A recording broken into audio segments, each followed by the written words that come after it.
Let's talk about NS10s. Are they the best speaker to mix on? If not, what are the best speakers to mix on? You know, before I get into this, I'll be right back.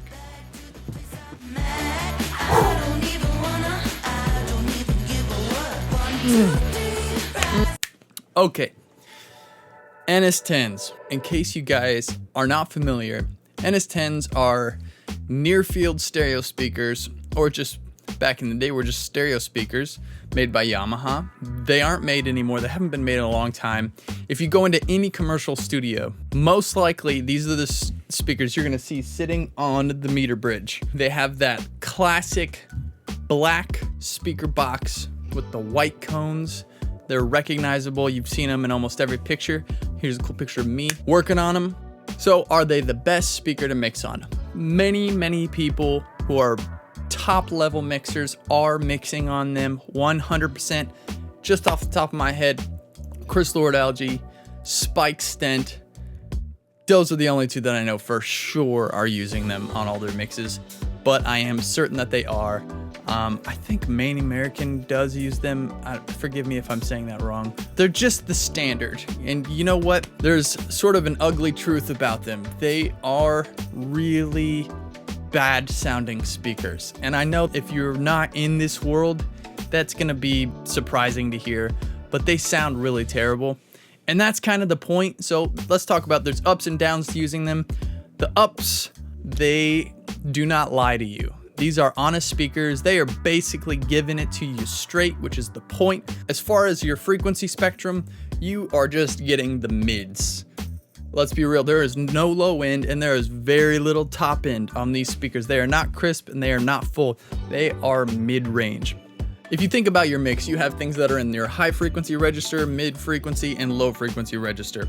Most of the things in your mix don't have low end. Some of them have low end. The key parts being the bass, sub, 808, kick, anything like that. Now, the top end is gonna have a lot more clarity, whether that's vocals or percussion or cymbals or hi-hats, but most of everything else in the mix has mid-range. Now, here's why it's valuable to use the NS10s, because it's just mid-range. Stay with me. If everything in your mix has some mid-range frequencies in them, it's helpful to have speakers that are just giving you that, because it sounds terrible and you have to work hard right from the get-go to make sure that everything stands out and that there's not too much of one thing. And it's a lot easier if you're just listening to those mids. Here's the logic. If you can make your mix sound awesome on very flat, the most flat speakers you can imagine, when you take that mix outside of those speakers and put them on some sweet speakers, some big booming, your car stereo, your Beats, whatever your favorite speakers are, the mix is gonna sound wicked awesome. Yes, I just said wicked awesome. Now, do I personally use them when I mix?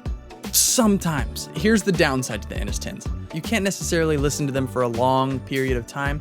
They are extremely fatiguing on the ears. If you haven't already seen it, watch my How to Mix Effectively video.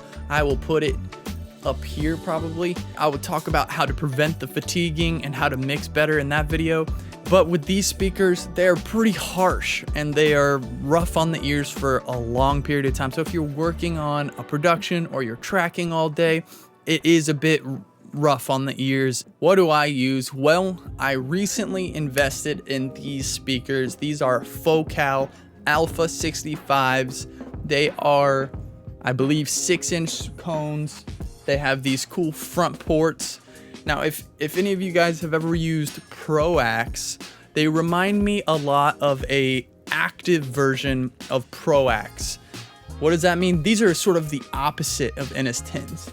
There's not a lot of mid-range. There is some nice low mids. They're very warm, and then they have pretty flat top end, but it is definitely more top end than you will get on NS10s and some other speakers. But they are, for the most part, flat. My favorite part about them is I can work on them for a long period of time and they are not fatiguing. They feel good and they sound good. Now, what are the best speakers to mix on? This gets back to that wonderful answer I gave you in the last video. I'm probably gonna give you a million more times, which is, it depends. Now, personally, I think the best speaker to mix on is the speaker that you're the most familiar with listening to music on and using. Now, for me, when I first got these, there was a little bit of a learning curve to mixing and getting a great sound through them because I just wasn't familiar with them. Now, when I picked these out, I went to Vintage King. They have all of their speakers set up where you can kind of go in, you can play back some music, and you can A, B, C, D, E, F, G, H, I, J, K, L, M, N, O, P, all the speakers. I did that for weeks. I would go in there and I would just listen and I would flip through and I would kind of, I wanted active speakers. I knew that. I wanted speakers that weren't super flat, but that weren't lying to me. And this is what I mean by lying to me. If you have some ATCs or some bombastic Dynaudios, I don't want to say that they're lying, but man, whatever you're playing through them just sounds good right off the bat. You know, those are just great sounding speakers. And sometimes I do think there is value to working on speakers or starting a project on speakers that doesn't sound amazing when you start, because then you might do less work, yada, yada, yada, waste time, go to a different set of speakers, and it doesn't sound as good as it sounds on your $5,000 pair of speakers. So you got to go back. The point is, use whatever speakers that you have. If you're on a budget, just use whatever you have at your disposal. Whatever you're the most familiar with, use those speakers, listen to them, listen to your favorite records on them, get familiar with them. If you can afford some, not sponsored, I love these. These are awesome. These are really great speakers. I think I got them for $800 or $900. I mean, that's pretty sweet. These are solid speakers and they're active, so I don't need an amp. They sound great.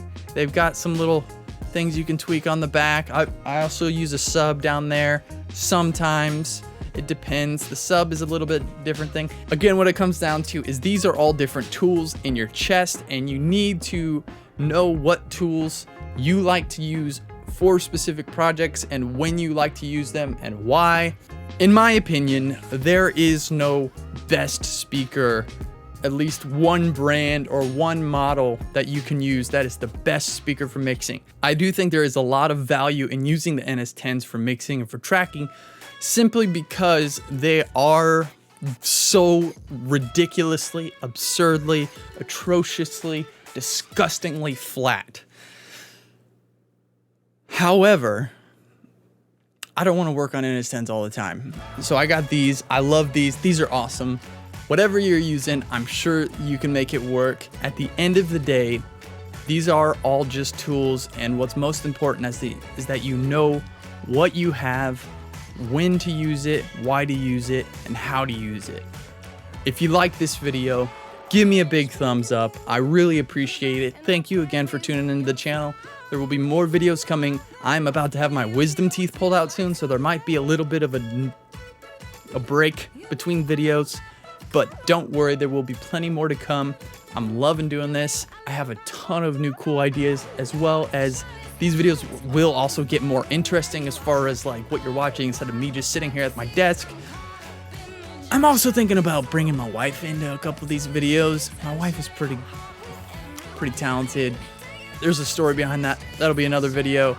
Thank you again for tuning in. I appreciate it. Have a great rest of your day, and I will see you in the next video.